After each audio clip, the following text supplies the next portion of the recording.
We just ran fresh water through the engine, along with some, after that we ran negative 50 antifreeze through it. So the heat exchanger now has antifreeze in it, so it won't crack your engine block should the weather go below freezing for an extended period of time. Next thing we're going to do is we're going to pull the oil dipstick down here, and we're going to replace it with a hose here from my handy dandy vacuum suction pump to rid the oil pan of oil and change the oil out.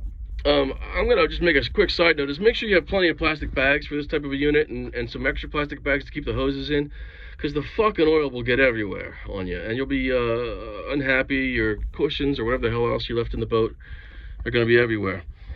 This is a great little pump though. I've had this for a few seasons now, and we have it at the shop for you, NewYorkCitySailor.com. It's a track pump for a engine of this size. This is all you need. I think it holds about 2 quarts, which is conveniently what this engine holds. We're going to connect the hose to this fitting right here, the other end to the dipstick tube, and let vacuum pump it up and let vacuum do the magic and suck it out.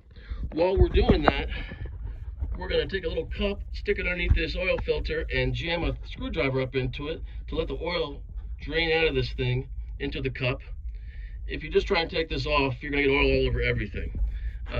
It won't completely mitigate the oil coming out of it when you take it off, but it's better than nothing.